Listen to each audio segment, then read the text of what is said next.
Wednesday the 8th. Let's go through some headlines and give some quick response to it. This is the fun part. I love this stuff. Let's look at the Post. They start talking about, and really you've seen this on MSNBC and CNN and a bit on Fox, where they're all talking about the Republican alternative to Obamacare and how it's going to collapse because the conservatives can't keep it together. I don't think that's going to happen. I think a deal's going to be made. I think something's coming out of this. This hubris, everybody's so sure that nothing can ever work. I think it's going to come together. I'm not sure what's going to come together, and I sure hope it takes care of the poor people in this country because it doesn't look like it does right now. But it's going to come together. These guys are going to do, guys gender neutral, these guys are going to do something. And all these naysayers are going to be surprised by this because it's all the game. It's what we talked about before. Trump just goes on the attack. I don't think he really thinks about it. He just does it. He goes on the attack. Everybody runs after that, the classic chasing fox and then catching rabbits. And then you turn around and you go, hey, how did they get this passed? It's going to happen. The Republicans want to do it. And one thing that's really okay about it, unlike, we've been yelling about this for years, so long, what is it, 8 years? 8 years. Nancy Pelosi, when she said, we'll learn what's in Obamacare after it's passed. One of the dumbest things, basically, what she said.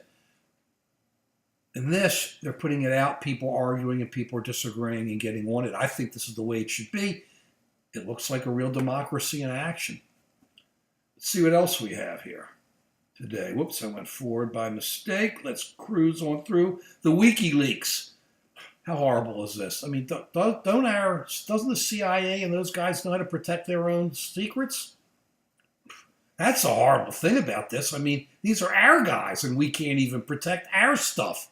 What does that say? And it says a whole lot about the Obama years. That was all part of the foreign policy. The man wasn't ready. They stole all this stuff from us.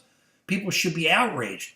But to hear that the CIA can get into our phones and stuff, like what's the shock? Everybody knows they can come into this and be watching this whenever they want to do.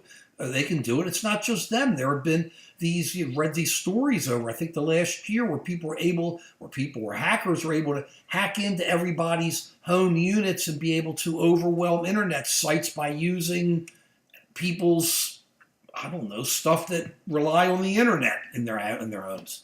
Just what's the stunner? So the CIA can do it? The stunner should be the CIA can't keep their own secrets. Something's got to be done. It's like loose lips sink ships. Anybody remember that in World War II? Loose lips sink ships. We got a lot of loose lips. Sure hope the ship will stay afloat. Let's see what else we have here. That's fun to talk about. That's interesting. Here we go. No, not that much. About all this cold coming in. That's interesting. Up coming from the north, it has been freezing, and now it's going to be blowing into the north and the middle Atlantic. We haven't seen cold here all year. It's been perfect. May even get a little snow. It's going to be like suddenly the middle of the winter in March. Happy I got my coat. I've been bummed all year. Who needs it? But now I'll be looking forward to it. But that won't last long. We're coming into the spring. So that's some of the stuff that's happening. Thanks for following us. Please share us, put it out there. Like us, love us, whatever. Don't like us and tell us. But we love you. Thank you, and peace.